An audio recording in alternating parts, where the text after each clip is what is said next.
King Darius attempted to invade the Scythians, a people who lived north of the Black Sea in what is now Ukraine. The Scythians had invaded and occupied the Medes and Persians generations earlier, and Darius now intended to pay them back for it.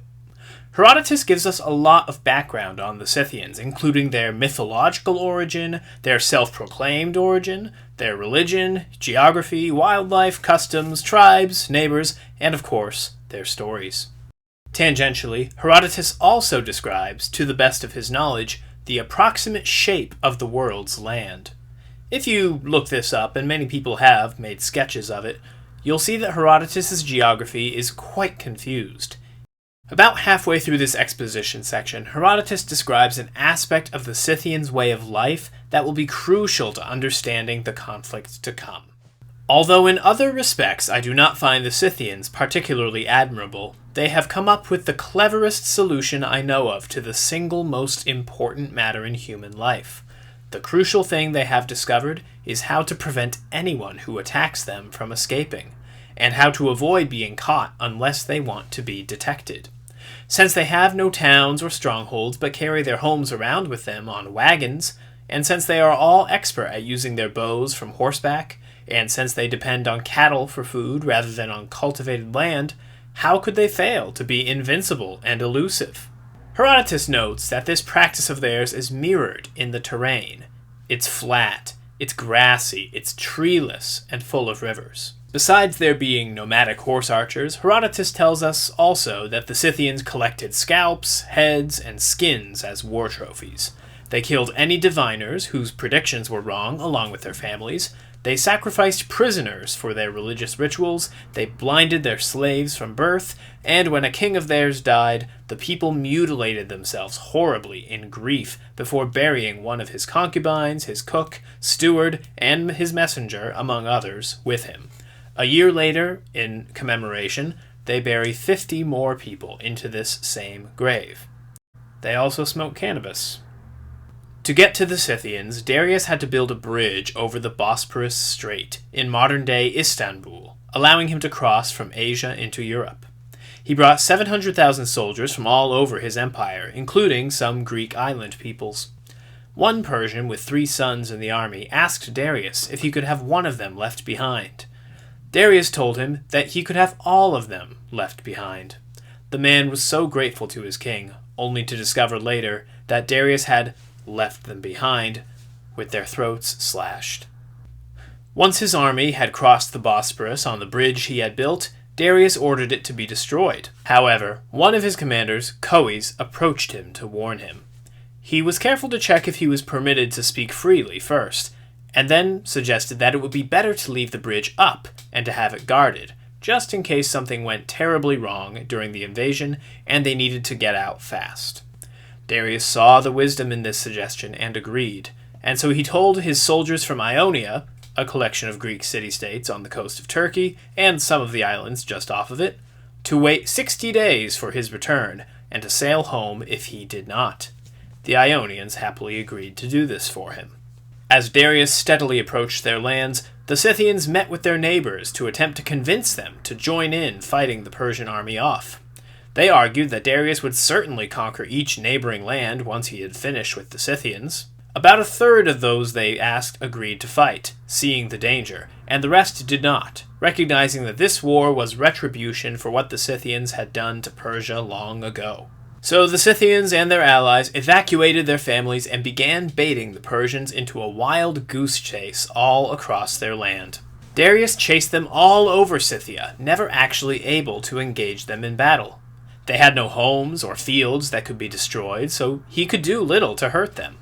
The Scythians tried to lead Darius into the lands of those tribes that would not help them, so as to force them into the war, but most of them simply fled, while the Agathrysians, one group of them, threatened violence if the Scythians came any closer. Darius sent a message to the Scythian king, calling him a coward and demanding earth and water, the symbolic tokens of submission to the Persian king. Doing this would acknowledge Darius as master. The Scythian king, however, was outraged by this mention of slavery. He then began to engage in guerrilla warfare against the Persians day and night whenever they searched for food or supplies in the surrounding land.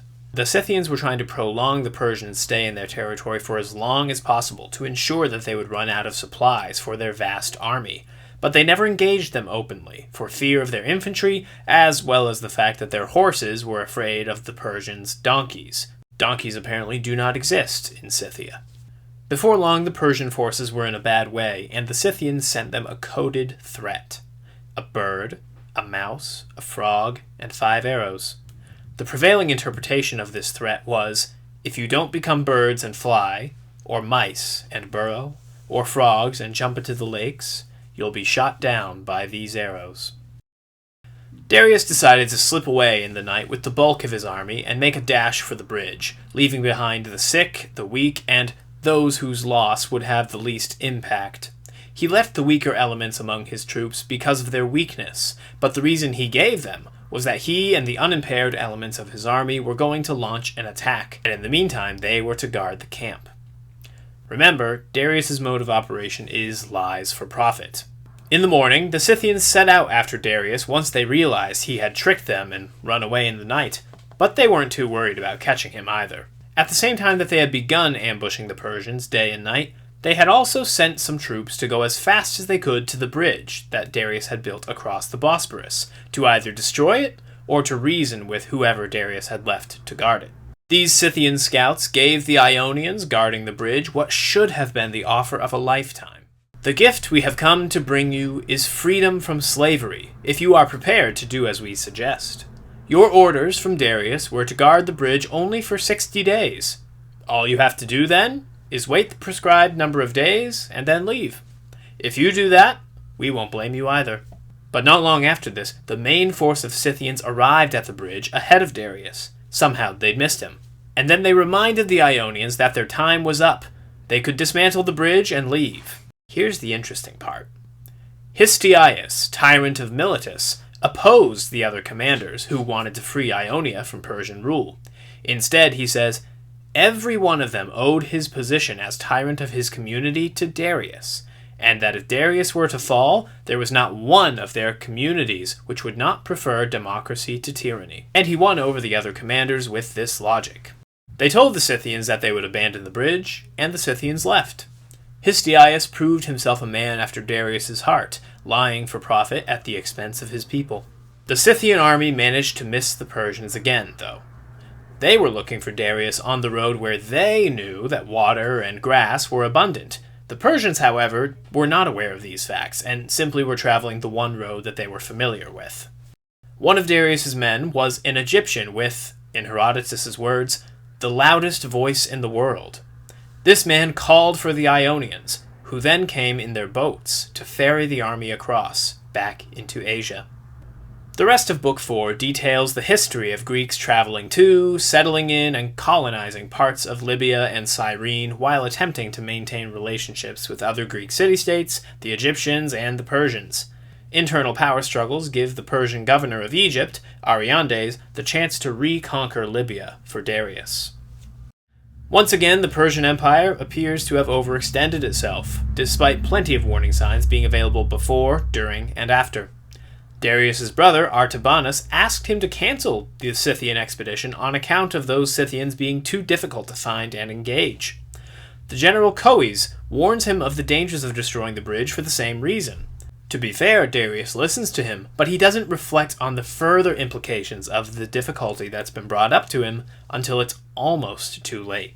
And in that dire situation, he was willing to sacrifice many lives from his own army to escape. However, as we saw in Babylon, desperation is not required for him to act in this way. Anyways, why didn't Darius listen? Perhaps we could follow Dewald, who identifies the tendency of powerful men to ignore the limitations the world has placed on their power, and in particular to fail to hear information that would be useful, but does not fit their own notions of the scope of personal control over events. Darius brought an army that was perfect for defeating another army in a straight fight, that would burn their crops and their homes and their villages as they went. He ignored the ways that the Scythian people were different from his usual opponents and from himself, and voices confusion when their king doesn't stand and fight. The Scythians did not win through strength, but through attrition. The size of the Persian army became its greatest weakness, as the Scythians forced them to use up their supplies, maintaining themselves. Remember also for Herodotus that water is a natural boundary that can only be transgressed with dire consequences. The strait where Darius crosses into Europe is the one at which he is nearly ruined, if not for the Ionians.